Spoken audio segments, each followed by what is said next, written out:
চিরকাল স্বপ্নে মাতাল, হেঁটে সারা জীবন অপেক্ষার প্রহর যেন শেষ হয় না। অবশেষে সকল অপেক্ষার অবসান ঘটে তিশা তার বড় সন্তান আয়াতকে ফিরে পেল। অনেক অপেক্ষা প্রহর গুণে আজকে তিশার কোলে তার বড় সন্তান আয়াত।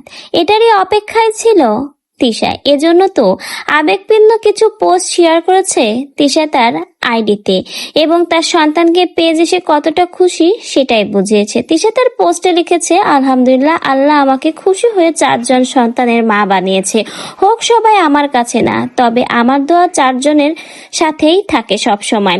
বড় ভাই আয়াত, বড় বোন আকসা, ছোট ভাই আলিশা, ছোট কুটু ভাই আয়াস। মাশাআল্লাহ, প্রত্যেক সন্তানের নামই কিন্তু তিশা উল্লেখ করেছে, এবং তাকে যে আল্লাহ খুশি হয়ে 4 সন্তানের মা বানিয়েছে সেতে কিন্তু অনেক খুশি তিশা অনেক দিন পর, দীর্ঘ প্রতীক্ষার পর তার বড় সন্তান আয়াতকে কাছে পেয়েছে। তিশার ডিভোর্স হয়ে যাওয়ার পরে কিন্তু তিশার প্রথম সন্তান আয়াত কিন্তু তার বাবার কাছে থাকে, এবং সৎ মায়ের সংসারে থাকে আয়াত।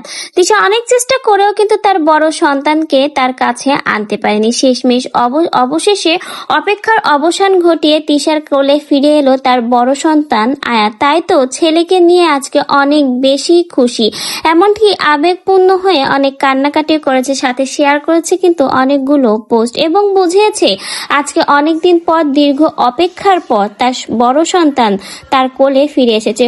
তিশা খুব অল্প বয়সেই মা হয়েছিল, এবং প্রথম মাতৃত্বের স্বাদ পেয়েছিল কিন্তু তার বড় সন্তান আয়াতের মাধ্যমে। কিন্তু তাদের সংসার না টেকার জন্য তার বড় সন্তানকে রেখেই কিন্তু তিশা আহাদের সংসারে চলে আসে। তারপরে অনেক চড়াই উত্তরের পরে শেষমেশ তিশা তার বড় সন্তান আয়াতকে কিন্তু তার কাছেই পেল। রক্তের সম্পর্ক কখনো কাটা যায় না বা ভাঙা যায় না, সেটা কিন্তু আসলে আবারও প্রমাণ হলো। আজকে আয়াত এবং তিশাকে একসাথে দেখে বোঝা যাচ্ছে মা এবং সন্তান দুজনে কতটা খুশি, দুজনেই মন খুলে কতটা আনন্দ করছে। আজকে তারা মন খুলে হাসছে।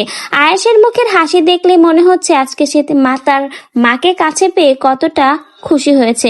এতদিন আয়াতের হাসির মধ্যে মলিনতা থাকলেও আজকে কিন্তু তার হাসির মধ্যে কোনো মলিনতা ছিল না, ছিল প্রাণ খোলা হাসি, আপনজনকে কাছে পাওয়ার মতো হাসি। সৎমা যতই ভালোবাসুক না কেন, আপন মায়ের মতো ভালোবাসা কখনোই কিন্তু দিতে পারবে না।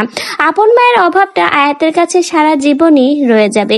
এজন্য হয়তো তার মাকে কাছে পেয়ে আয়াত আজকে এত বেশি খুশি। অন্যদিকে তিশাও তার সন্তানকে এতদিন এত অপেক্ষার পর ফিরে পেয়ে কিন্তু সেও অনেক বেশি খুশি। এজন্য তো সন্তানদের নিয়ে আবেগপূর্ণ সকল পোস্ট শেয়ার করেছে তিশা তার আইডির মাধ্যমে। তবে আজ অনেক অপেক্ষার অবসান ঘটিয়ে শেষমেশ তিশার কোলে ফিরে আসলো তার প্রথম বড় সন্তান আয়াত, যে তাকে প্রথম মাতৃত্বের স্বাদ দিয়েছিল।